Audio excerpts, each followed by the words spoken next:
The dining hall of Kepler Trade Station was always crowded during the evening shift. Hundreds of beings from across the galaxy gathered here to eat, rest, and complain about their jobs. The air smelled like a strange mix of exotic spices, recycled oxygen, and machine oil. Voices in dozens of languages created a constant hum of background noise. Lyra moved between the tables like a ghost. Her translucent wings stayed folded tight against her back as she wiped down surfaces and collected dirty plates. She was small even for a VRWN. Her compound eyes reflected the harsh overhead lights in kaleidoscope patterns. Most people ignored her. That was how she preferred it. Being noticed meant trouble. She had been working at the station for 8 months now. 8 months of scraping by on minimal credits. 8 months of keeping her head down and her mouth shut. 8 months of surviving in a galaxy that had already taken everything from her once. The VRWN homeworld was gone. Not just destroyed but gutted. Meridian Corporation had promised development and partnership. Instead, they had stripped the planet bare, poisoned the atmosphere, and left billions to die. Lyra was one of the lucky few who escaped. Though some days she wondered if lucky was the right word. Well, look what's crawled out today. The voice was loud enough to cut through the background noise. Lyra's antennae flattened against her skull. She knew that voice. Everyone on the lower decks knew that voice. 3 massive figures approached her workstation. The Kresh were a warrior species built like walking tanks. Brack, their leader, stood nearly 8 feet tall. His gray skin was covered in ritual scars that marked him as a veteran of countless fights. His 2 companions, Gorn and Thresh, flanked him on either side. Their arms were crossed over barrel chests. They wore the casual confidence of beings who had never lost a fight. "Just finishing my work," Lyra said quietly. Her voice barely rose above a whisper. She focused on the table in front of her, hoping they would get bored and leave. Brack's massive fist slammed down on the table. The impact made plates jump and silverware clatter. "We're talking to you, Bug." The dining hall went quiet. Conversations died mid-sentence. Beings from a dozen different species suddenly became very interested in their meals. Eyes looked anywhere except at the confrontation happening in the center of the room. This was familiar theater. The Kresh picked targets. The targets suffered. Everyone else stayed out of it. That was how things worked on the lower decks. "Your kind never could fight back," Gorn said with a laugh that sounded like stones grinding together. "That's why your planet was so easy to strip mine. No spine. No courage. Just bugs waiting to be stepped on." The words hit Lyra like physical blows. Her antennae trembled. Images flashed through her mind. Crystal forests 10,000 years old, reduced to ash. Singing cities where her people had lived for generations, demolished in days. The screams as mercenaries came. The silence that followed. 3 billion VRWN had lived on their homeworld. 42 million survived. Her parents were not among them. Neither were her siblings, her teachers, her friends. Everyone she had ever known was dust and memory. Brack reached across the table and grabbed her meal tray. It was simple food. Protein paste and some vegetable matter. Nothing fancy. But it represented half her daily credits. It was all she could afford. He held it up high, made eye contact with her, and then dropped it. The plate shattered on the floor. Food splattered across the tiles in an ugly mess. "Oops," Brack said. There was no apology in his tone. Only mockery. "But hey, you're an insect, right? Insects eat off the ground all the time. It's natural for you." Thresh laughed. "Yeah, get down there, bug girl. Eat up." Lyra stared at the mess. Her hands were shaking. Her vision blurred. Around the dining hall, dozens of beings watched. Some looked uncomfortable. Some looked away. But no one moved to help. No one ever did. The Kresh were dangerous. They had connections throughout the station. They were known for violence and cruelty. Challenging them meant pain, possibly death. It was easier to look away. Safer to mind your own business. Lyra's knees began to bend. She started to kneel. "Hey." The single word cut through the tension like a knife. It was not loud, but it carried weight. Authority that came not from power, but from absolute certainty. Lyra looked up. A human stood about 10 feet away. He was holding a bottle of something that looked like earth beer. He was not particularly tall or muscular. Just average. His brown hair was a bit too long and messy. His work coveralls were stained with grease and dirt. The name badge on his chest read Jack, in bold letters. Jack looked at the Kresh. Then at Lyra. Then back at the Kresh. His expression was calm. Almost friendly. But his eyes were cold as deep space. "This some kind of problem?" Brack asked. His voice was aggressive, challenging. "Yeah," Jack said simply. He turned his head toward a nearby table where a woman with red hair sat. "Emma, hold my beer." The woman's green eyes went wide. "Jack, don't do anything stupid." But Jack was already moving. He did not walk toward the creche. He walked toward Lyra. He stepped right past the three massive warriors as if they were furniture. And then, right there in front of everyone, he knelt down on the floor beside her. Right in the middle of the spilled food. "What are you doing, human?" Gorn demanded. There was confusion in his voice now. Jack picked up a piece of the protein paste from the floor. He examined it for a moment like he was considering a fine meal. Then he looked up at the creche. "Well, you said she should eat off the floor because she's an insect. Thing is, I'm thinking if the food's good enough for her, then it's good enough for me." He put the food in his mouth. Chewed deliberately. Swallowed. The entire dining hall went absolutely silent. Not a single voice. Not a single movement. Every being in the room was frozen, watching. "You're crazy," Thresh said. But his voice had lost some of its confidence. "Maybe," Jack agreed. He stayed kneeling, but his voice grew harder. "But here's the thing about humans. We're real funny about bullies. Can't stand them. It's like a cultural thing. We see someone getting pushed around, especially someone smaller, someone alone, someone who can't fight back. Makes us angry. And when humans get angry, we get stupid." He stood up slowly. His movements were casual, unhurried. But there was something in his posture now. Something that made even the massive creche take half a step back. "So here's what's going to happen," Jack continued. His voice was calm but absolutely firm. "You three are going to walk away. Right now. And if I ever, and I mean ever, see you messing with her again, you're going to find out why Earth has a saying about poking the bear. We might not be the biggest or the strongest species in the galaxy. But we remember who our enemies are. And we are really, really good at holding grudges." "You're one human," Brack said. But he said it while taking another step backward. "We're creche warriors. 3 of us." "You're thugs who pick on refugees," Jack corrected.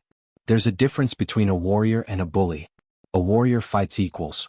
You 3 just terrorize people who can't fight back." And then something remarkable happened. Other humans in the dining hall started to stand up. Emma first, still holding Jack's beer bottle. Then a massive human male with arms like tree trunks. Then a woman with short dark hair who worked in communications. Then a younger man with nervous eyes but a set jaw. Within 30 seconds, a dozen humans had formed a loose semicircle around Jack and Lyra. None of them were armed. None of them looked particularly dangerous on their own. They were cargo workers, technicians, maintenance staff. Ordinary people. But they stood together. Shoulder to shoulder. And that changed everything. The creche looked at the humans. Looked at each other. The mathematics of the situation had shifted. They could probably win a fight. Probably. But it would be messy. Public. Station security would get involved. And for what? To save face over one refugee? "This isn't over," Brack snarled. But he was already backing toward the exit. "Yeah, it is," Jack said quietly. "You just don't know it yet." The 3 creche warriors left the dining hall. Their footsteps echoed in the silence. Slowly, gradually, conversation began to resume. But everyone kept glancing at the humans. At the strange little group standing around a VRNN refugee and some spilled food. Jack turned and extended his hand down to Lyra. "I'm Jack Porter. You okay?" Lyra stared at his hand. Then at his face. Her mind was struggling to process what had just happened. "Why would you do that? You don't know me. You don't owe me anything." "Because it was the right thing to do," Jack said. He said it like it was the most obvious answer in the universe. Like there had never been any other option. "Come on, let's get you some actual food. My treat. You like protein paste? I know a dispenser that makes it less terrible than usual." He helped her to her feet. His hand was warm and calloused from physical labor. Solid. Real. As Lyra stood, something inside her shifted. For 8 months she had been invisible. A ghost haunting the edges of station life. Alone in a galaxy of billions. But now, standing here with this human's hand in hers and a dozen strangers who had stood up for her without even knowing her name, she felt something she had not felt since her world died. Oh, maybe she was not alone after all. Maybe, just maybe, she had found allies among the stars. 2 days passed since the incident in the dining hall. Lyra kept her head down and did her work. But something had changed. People nodded to her now. A few even smiled. The humans especially seemed to watch out for her. If she was carrying something heavy, someone would help. If the creche came near, humans suddenly appeared nearby. It was strange. It was wonderful. It was terrifying. Because attention meant danger. And Lyra had a secret that could get her killed. Her communicator buzzed during her break. A simple text message from an unknown number. Need to talk. Private. Cargo Bay 7 in 1 hour. Jack. Lyra stared at the message for a long time. Cargo Bay 7 had been shut down for months due to equipment failures. It was dark, abandoned, and most importantly, it had no working security cameras. If someone wanted privacy, that was the place. She almost did not go. Almost deleted the message and pretended she never saw it. But Jack had knelt on the floor for her. He had faced down the creche without hesitation. He deserved at least a conversation. The cargo bay was enormous and empty. Red emergency lights cast everything in shades of blood. The air smelled like rust and old machinery. Lyra's footsteps echoed as she walked inside. Hello. Her voice sounded small in the vast space. Over here. Jack stepped out from behind a stack of damaged containers. He looked relaxed, hands in his pockets. Thanks for coming. I know this place is creepy. Thank you for inviting me, Lyra said carefully. Her antennae were twitching nervously. Why did you want to meet? Just wanted to check on you. Make sure those creche idiots haven't been bothering you again. Jack leaned against a crate. Also wanted to say properly that what I did wasn't charity. Wasn't pity. It was just right. I know. Lyra moved closer, her wings catching the red light. That is why I came. To thank you properly. No one has stood up for me in so long. Not since. She trailed off. Since your world fell, Jack finished quietly. Lyra's antennae flattened. How did you know about that? Everyone knows VRYN Prime was destroyed. Meridian Corporation mining accident, right? That's the official story. Jack's expression was serious now. But there are rumors. People talk. They say maybe it wasn't an accident. Lyra said nothing. Her compound eyes reflected the emergency lights like scattered rubies. Jack continued speaking, his voice gentle. Look, you don't have to tell me anything. I'm not trying to pry. I just want you to know that you have friends now. Real friends. Humans are funny that way. We decide someone is ours and that's it. You're part of the crew now. I barely know you, Lyra whispered. Doesn't matter. That's how this works. Jack straightened up.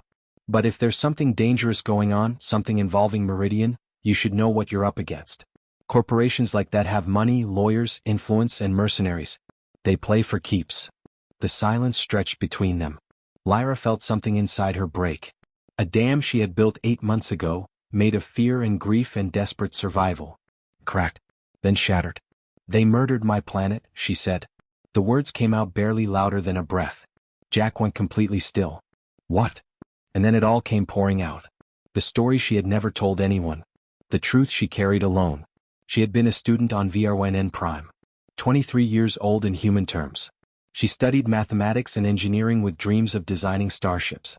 Her future had been bright and full of possibilities. Then Meridian Corporation came. They arrived with promises. Partnership. Development.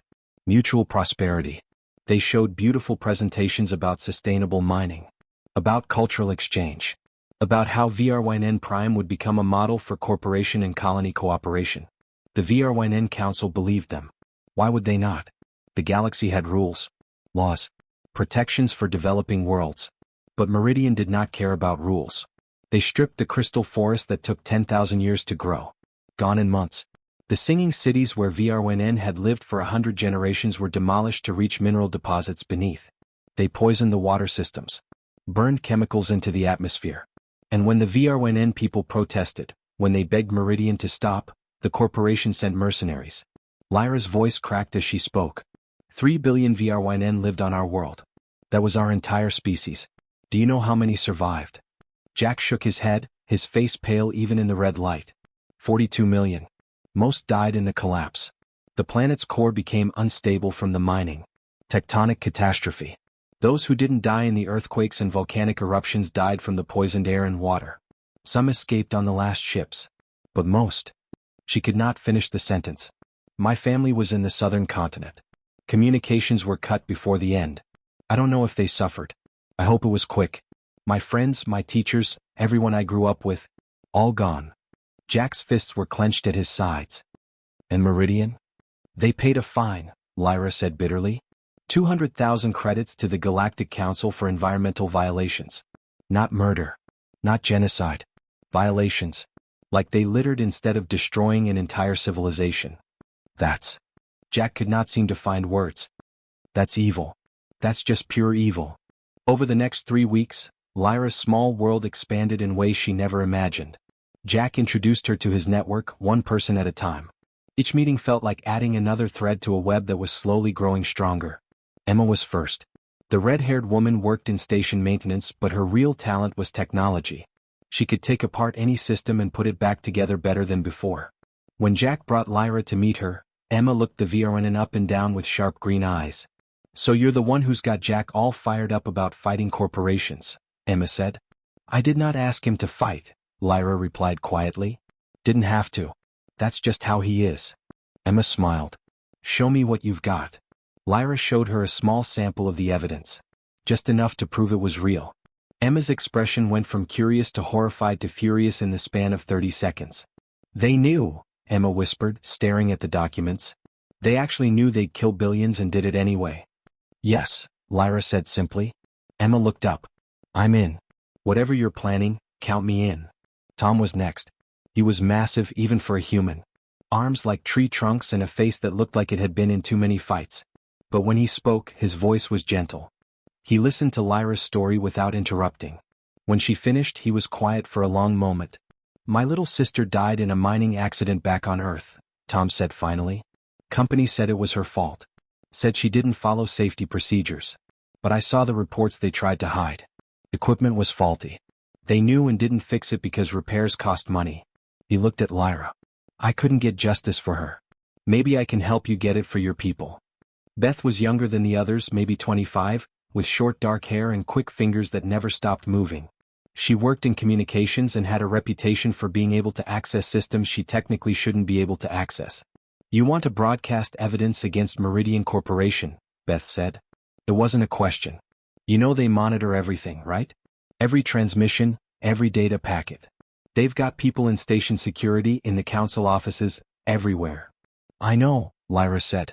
"That's why we need you." Beth grinned. "Damn right you do. When do we start?" Marcus was the last one Jack brought in. He was an engineering genius who could barely hold a conversation without getting distracted by how things worked. But when he focused, he could solve problems no one else even understood. "Theoretically possible," Marcus muttered, looking at their rough plan. "Incredibly dangerous. Probably illegal. Definitely going to make powerful people very angry." He looked up with nervous but excited eyes. "I love it." They started meeting in hidden places around the station. Sometimes in the abandoned cargo bay. Sometimes in the maintenance tunnels that ran behind the station's walls.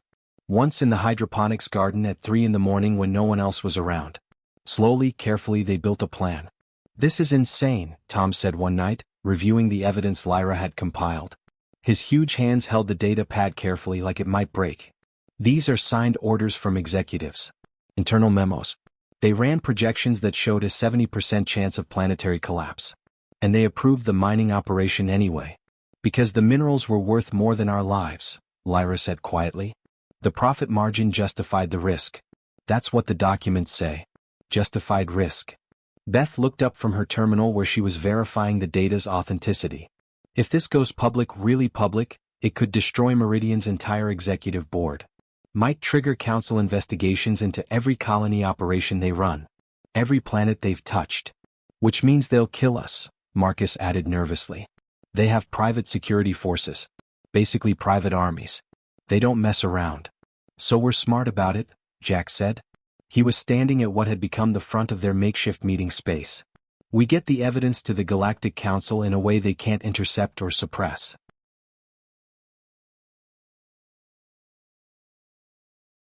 Emma shook her head. "The Council's bureaucracy is legendary. Even if we transmit the data through official channels, it could sit in a queue for months. Years even. Long enough for Meridian to bury it, claim it's fake, or make us all disappear." Lyra's antennae drooped. She had been thinking the same thing. What good was evidence if no one with power would look at it? What if we don't use normal channels? Beth suggested, her fingers still dancing across her keyboard. "There's a council inspection team scheduled to arrive at Kepler Station in 6 weeks. Trade compliance review. Standard procedure. If we could get the evidence directly to one of the inspectors, hand it to them in person." "Meridian will have people watching those inspectors," Tom interrupted. "The corporation has contracts all over this station. They'll know every meeting, every conversation, every handshake. The group fell into silence. Each of them was thinking, working through the problem from different angles. It was Lyra who spoke next. She surprised herself with how steady her voice was. What if we make it impossible to ignore? Not a quiet handoff in some back corridor. A public broadcast. Force the council to act by making it a scandal they cannot hide from. Emma leaned forward, eyes lighting up. You mean hack the station's communication network? Broadcast the evidence to every ship in dock, every terminal, every screen on the station. Yes. During the inspection team's arrival ceremony. Maximum visibility. Maximum witnesses. Lyra's voice grew stronger as the idea took shape. Meridian can silence individuals. They can make a few people disappear and no one asks questions. But they cannot silence thousands of beings from hundreds of species all watching at the same time. Jack's grin was huge. I love it. It's insane, it's risky, it's probably going to get us killed. It's completely human. I am not human, Lyra pointed out. You're thinking like one. That's close enough. Jack turned to the group, his energy infectious. Okay, we've got 6 weeks. Beth, I need you to map every detail of the communication hub's security. Every camera, every lock, every guard rotation. Find us a way in. Beth nodded, already making notes. Tom, you're on backup plans and escape routes. When this goes sideways, and it will go sideways, we need to know every way off this station. On it, Tom rumbled. Marcus, your job is keeping station security busy during the broadcast. We need at least 30 minutes of chaos.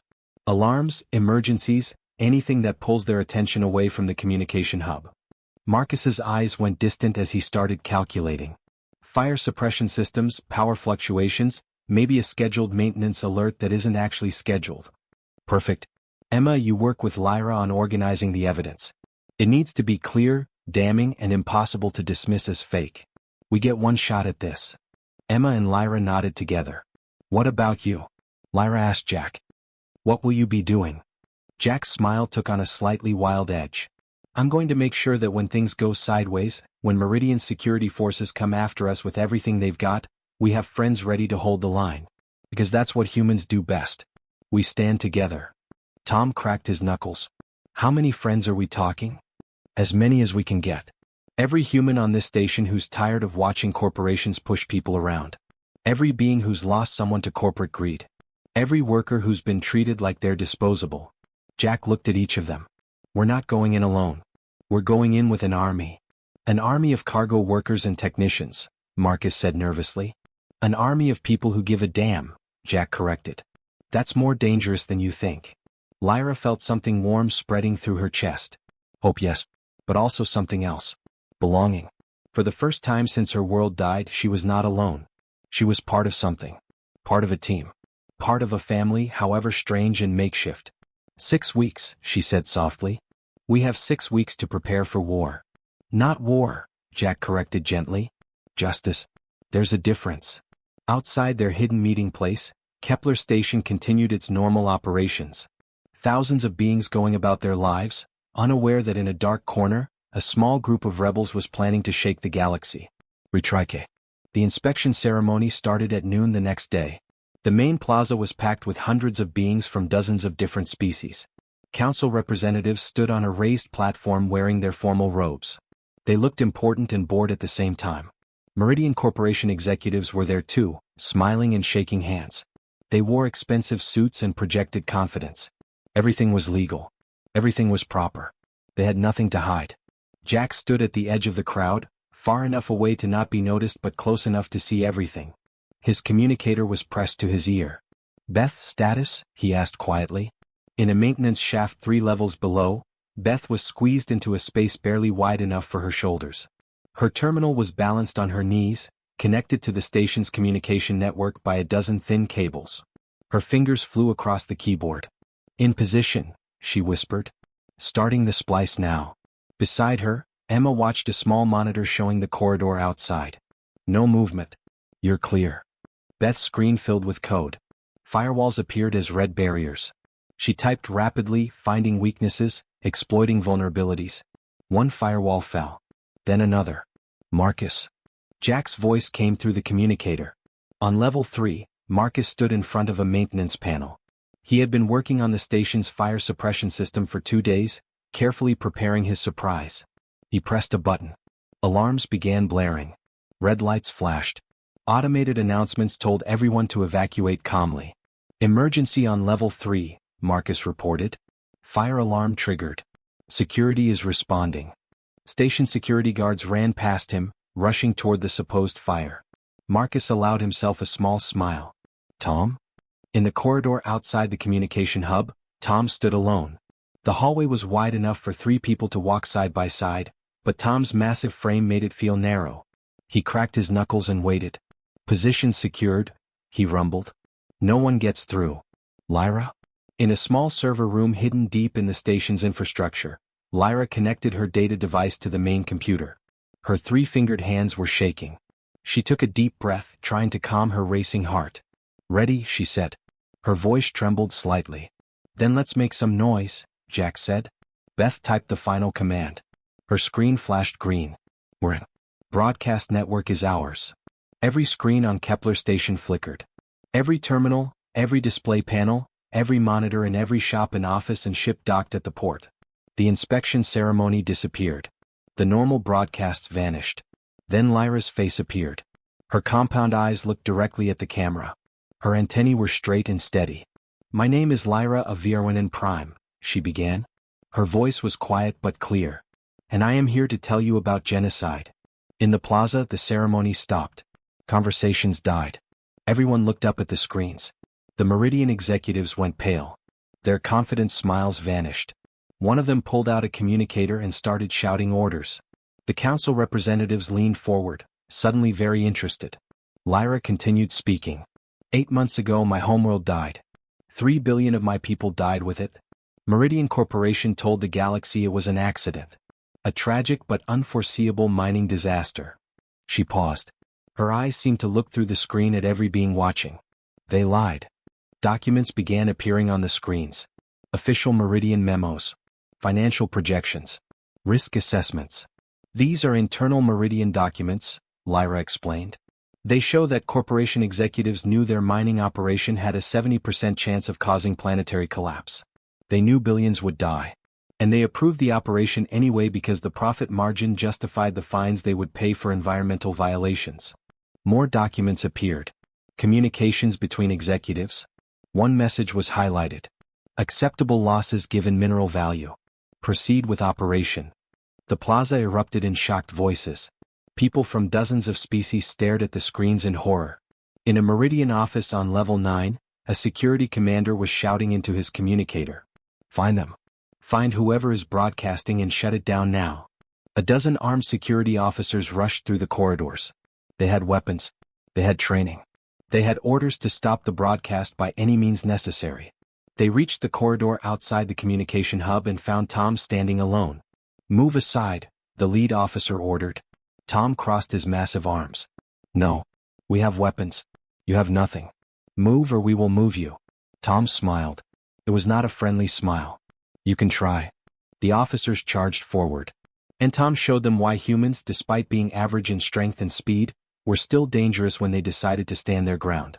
Retrike. The first security officer rushed at Tom with a shock baton raised high. Tom caught the man's wrist mid-swing, twisted, and sent him crashing into the wall. The second officer tried to tackle him low. Tom's knee came up and connected with the man's helmet with a sound like a bell ringing.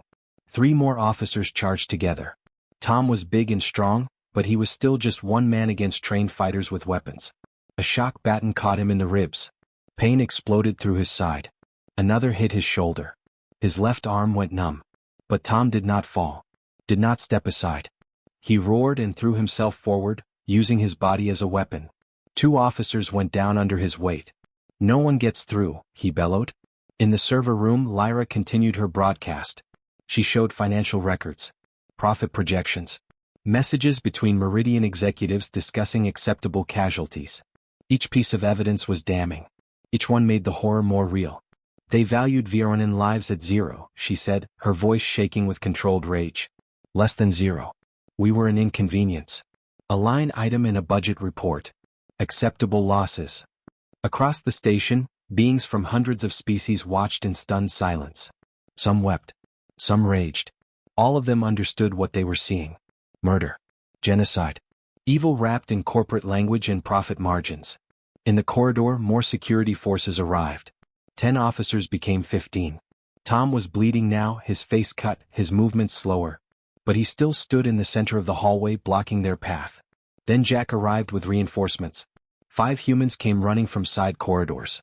They were not fighters. They were cargo workers and technicians. But they threw themselves at the security officers anyway. Emma tackled an officer who was aiming a weapon at Tom. They went down in a tangle of limbs. She was smaller, weaker, but she fought like fury itself. A young engineer named David jumped on an officer's back, wrapping his arms around the man's helmet, blinding him. Jack took a shock baton to the chest. The electricity coursed through him, muscles seizing. He collapsed but managed to grab the officer's ankle as he fell, tripping him. It was chaos. Brutal and messy and desperate. The security officers had training and weapons. The humans had nothing but determination and the absolute certainty that their friends needed time. In the maintenance shaft, Beth's fingers never stopped moving. "Almost done," she whispered. "Lyra, you need 2 more minutes." "I have it," Lyra responded. Her broadcast was reaching its conclusion. The final piece of evidence appeared on every screen. A video recording from a Meridian board meeting. An executive in an expensive suit spoke to the camera. "The VRNN situation will resolve itself within 6 months. Planetary collapse is inevitable given our current mining rate. Evacuation costs exceed profit projections, so we recommend standard procedure.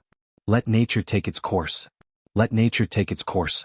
A death sentence for billions, spoken in the calm voice of a businessman discussing quarterly earnings. The plaza erupted. Not in whispers now but in shouts. Anger that crossed species lines. Even beings who had never heard of VRYN Prime were horrified. Even those who worked for other corporations understood they were watching something fundamentally evil. The council representatives on the platform looked at each other. One of them, an elder from a species with blue skin and wise eyes, stepped forward. "Emergency session," she declared. "Council chambers. Now, all evidence is to be preserved and investigated immediately." The Meridian executives tried to leave. Tried to slip away in the confusion. But station security, finally understanding what was happening, blocked their exits. Not Meridian's private security. Real station security. Officers who had families and consciences and who had just watched proof of genocide broadcast across the galaxy. "No one leaves," the security chief said. "Meridian personnel are confined to quarters pending council investigation." In the corridor outside the communication hub, Tom collapsed to his knees. He was bleeding from a dozen wounds. His left arm hung useless. But he was smiling. "Did she finish?" he gasped. "She finished," Jack wheezed from where he lay on the floor. His ribs felt like broken glass in his chest. "It's done." The security officers had stopped fighting. They stood in the corridor looking confused and ashamed. They had just tried to stop the exposure of genocide. They had almost succeeded. Some of them looked at their weapons like they did not recognize them. Emma crawled over to Jack. Her lip was split and bleeding. "You okay?" "Been better," Jack admitted. "You?" "Same." She laughed, which turned into a cough. "We did it though. We actually did it." In the server room, Lyra disconnected her data device. Her hands were steady now. The fear that had lived in her chest for 8 months was gone, burned away by the act of speaking truth to power. Beth emerged from the maintenance shaft, covered in dust and grease. "Broadcast is locked. They can't shut it down or erase it. Every ship in dock has a copy. Every terminal saved the data. It's everywhere." Marcus arrived running, out of breath. "Council investigators are already moving. They've sealed Meridian's offices. No one in or out." The team gathered in the corridor, battered and bleeding but victorious. Tom needed medical attention immediately. Jack probably had broken ribs. Emma's eye was already swelling shut. But they had held the line long enough. Station medical teams arrived with stretchers. As they loaded Tom onto one, he grinned up at the others. "So, same time next week?" "Absolutely not," Emma said. "You're insane," Marcus added. "Yeah," Tom agreed happily. "But we won." The days that followed were a blur. Galactic Council investigators swarmed Kepler Station. They seized Meridian records, arrested executives, froze accounts. The corporation tried to fight back with lawyers and political pressure, but the evidence was too clear, too public, too damning. Within a week, warrants were issued for every Meridian executive named in the documents. Within 2 weeks, the corporation's stock collapsed as investors fled. Within a month, Meridian Corporation was facing criminal charges in 17 different star systems. Lyra found herself standing in a council chamber on a station halfway across the galaxy. It was massive, with seating for representatives from hundreds of worlds. They all looked at her as she stood at the speaker's podium. 3 billion VRY, she said. Her voice was clear and strong, no longer the frightened whisper of a refugee. Remember that number. Remember what corporations can do when profit matters more than life. Remember that my people had names, had families, had dreams. They were not numbers in a report. They were not acceptable losses. The council chamber was silent except for her voice. I am asking this council to ensure it never happens again. Strengthen protections for developing worlds. Hold corporations accountable not just with fines but with real justice. Make the cost of genocide too high for any profit margin to justify. The vote was unanimous. Colonial protections would be strengthened. New oversight committees established. And a fund for VRNN survivors would be created from seized Meridian assets. It was not enough. It would never be enough. 3 billion lives could not be restored by laws and money. But it was something.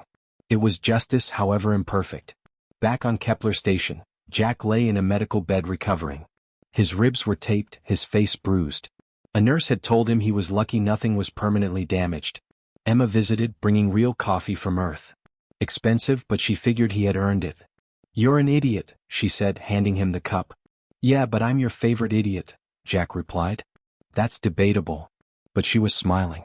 Tom arrived next, moving slowly. His arm was in a sling and he had stitches across his forehead. Station administrator wants to give us medals. Apparently we're heroes now. We're troublemakers who got very lucky, Jack said. Pretty sure that's the same thing in the human handbook, Tom replied. Beth and Marcus showed up together. The media is calling it the Kepler Revolution, Beth announced. Everyone wants interviews. We're famous. Hard pass, Jack said immediately.